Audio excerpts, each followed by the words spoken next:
योगासन करते समय हमारा जो मैट है, हमारी जो दरी है, उसके नीचे कुछ ऐसा बिछा होना चाहिए कि हमारी जो ऊर्जा है वो ज़मीन के अंदर ना जाए।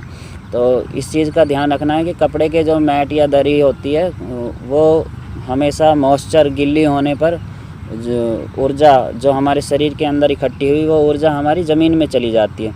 तो इस चीज़ का हमने ध्यान रखना है कि कोई भी कुचालक कोई भी वस्तु उसके नीचे हमें बिछानी है, जैसे प्लास्टिक है या और कोई ऐसी चीज़, कोई लक्कड़ का फट्टा है उस पर या तख्त पर हम बैठ कर के कर सकते हैं। तो इस चीज़ का हमने ध्यान रखना है कि कभी भी हमने नंगी जगह पर यानी बिना किसी दरी के, बिना किसी मैट के हमने कोई भी योगाभ्यास नहीं करना।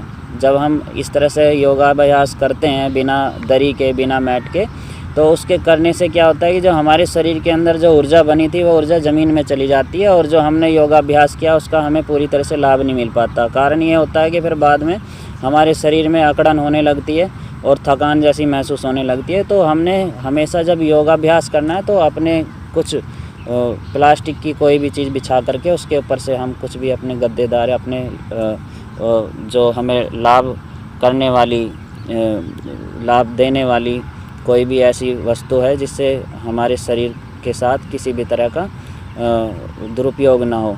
तो ये हुआ हमारा बैठने की तरीका कि बैठें किस तरीके से। तो हमने बैठना इस तरह से कि जब जैसे भी हमारा शरीर हमारा साथ दे जिस तरीके से, तो हमने उसी तरीके से बैठ कर के योगाभ्यास करने।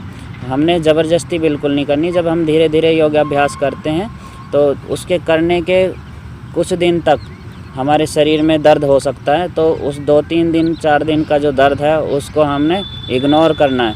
तो हमने डेली अभ्यासों को करना है। अगर हम डेली अभ्यास नहीं करेंगे तो हमारे शरीर में वही परेशानी फिर बनेगी। जब हम 2-4-5 दिन के बाद रोक करके हम फिर अभ्यास करते हैं तो फिर शरीर में फिर उसी तरह की दिक्कत आने लगी। तो हमने इस चीज़ का ध्यान रखना है कि अगर हमारे शरीर में अगले दिन दर्द होता है तो हमने वही अभ्यास फिर से दोहराने। तो 4-5 दिन हमने वही अभ्यासों को बार बार दोहराना, फिर हमने धीरे धीरे स्टेप बाय स्टेप अभ्यासों को बढ़ाते हुए आगे की तरफ बढ़ना है। हमने और अभ्यास करने हैं, फिर और अलग से अभ्यासों को जोड़ना भी है।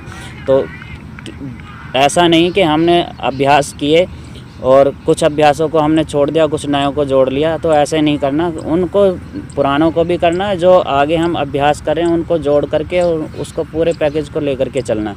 तो ये हुआ हमारा कि हमने खाने पर भी ध्यान देना है। जब हम योगाभ्यास करते हैं तो हमारी किसी तरह की थकान ना हो, तो शरीर के अंदर ग्लूकोज की भी मात्रा पूरी रहनी चाहिए। खान पान पर भी ध्यान रहना चाहिए।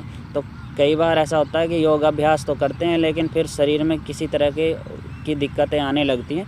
तो हमने दूध दही का इस्तेमाल करना है। जिनको जोड़ों में दर्द है तो वो अपने दही और लस्सी का थोड़ा सोच समझ करके इस्तेमाल करें। और जो लोग ठीक ठाक हैं, युवा हैं, स्वस्थ हैं, तो वो साथ में और जैसे सूर्य नमस्कार जैसे अभ्यास हैं, दंड हैं, बैठक है, उनको भी कर सकते हैं। तो उनको आप जोड़ेंगे तो आगे के जो अभ्यास हैं उनको और अच्छे ढंग से कर सकते हैं, क्योंकि शरीर लचीला हो जाएगा। एक बात का ध्यान और रखना है कि योगासन करते समय हमने इन बातों का ध्यान रखना है कि जैसे हर्निया की शिकायत है और अपेंडिक्स की शिकायत है, तो इन सब लोगों को किस तरीके से अभ्यास करना है, इन सब चीज़ों का हमने ध्यान देना है कि हमें किस तरह की समस्या है। तो समस्या के अनुरूप ही हमने योगाभ्यास करने हैं। हमने ज़बरदस्ती बिल्कुल नहीं करनी है। शरीर अगर हमारा साथ नहीं देता तो हमने शरीर के साथ आती नहीं करनी। तो जितना भी हो हमने आगे धीरे धीरे बढ़ना है, स्टेप बाय स्टेप बढ़ना है। तो एकदम से एक ही दिन में हमने सब कुछ नहीं करना। दूसरों को देख करके भी जोश में नहीं आना है। तो कई बार ऐसा होता है कि जोश में आकर के हम भी दूसरों की तुलना में अभ्यास करने लगते हैं, तो ऐसा कभी नहीं करना।